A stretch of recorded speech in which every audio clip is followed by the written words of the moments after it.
White House is shocked, is stunned that some Fox reporter would dare to ask this question. Dare to ask about whether or not Kamala has like different voices or different accents. I mean, totally fair question given what we've been hearing lately. I think I showed you guys this, but I want you to watch it. And then I want you to watch something else, because here's Kamala speaking in Detroit just the other day, right? And she's got this kind of, I don't know, like accent, maybe a Southern, I don't know what accent it is, but she's got some kind of accent. And then she did the same exact speech in Pittsburgh, but no accent in that one. You better thank a union member for sick leave. You better thank a union member for paid leave. You better thank a union member for vacation time.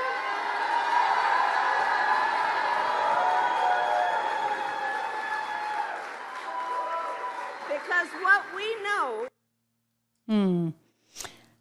You better thank a union member. I mean, how does that happen? Like, how do you change your accent? Really? I mean, honestly, because, you know, she gave the same speech in Pittsburgh and she sounded a lot different. Same speech, same kind of lines. Thank unions for sick leave. Thank unions for paid family leave. Thank unions for your vacation time. I mean, I'm just wondering, like, does George Clooney coach her on the side? Does she take acting lessons? Does she work on these accents? There's not a lot of substance there. Again, another empty suit, for goodness sakes. They think they can package her up and make her look a little spiffy and then suddenly, you know, throw on an accent here, there, whenever appropriate. They forget there's this little thing called the internet. They forget there's this little thing called tape. And we're going to go back and we're going to see it. We're going to compare and contrast. And then, gosh almighty, there might actually be a reporter who dares to ask this. Since when does the vice president have what sounds like a Southern accent? I have no idea what you're talking about.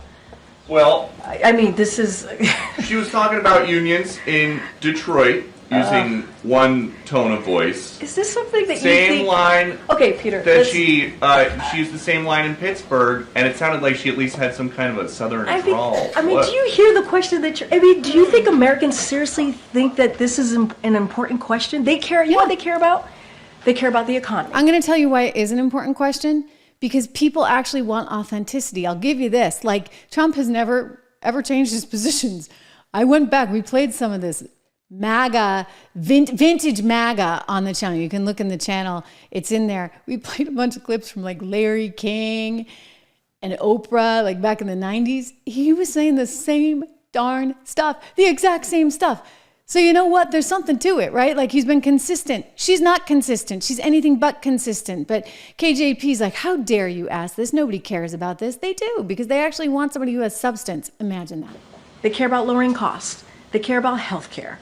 That's what Americans care about. So that's what they want to hear. This is something... They care about, your colleague just asked me about, what basically we talked about, went back and forth about democracy and freedom. That's what they care about. I'm not even going to entertain some question about the president. It's just hearing it sounds so ridiculous. Well, but hearing it is... The question, I'm talking about the questions is just insane. Is that how she talks in meetings here? I'm just... Peter, we're moving on. We're still moving on. Go ahead, Anita.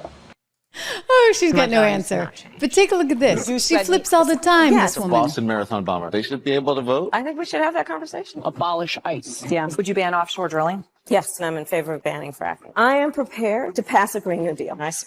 Okay, that's why I wanted to play that, because think about how she said, oh yes, I'm all ready to ban fracking. That is until she's running for the presidency. And suddenly when you're running for the presidency and you want to ban fracking in a state like Pennsylvania, which you clearly need to win, and you're not looking like you're going to win right now, well, then it becomes a problem. So again, yeah, authenticity matters. People want consistency.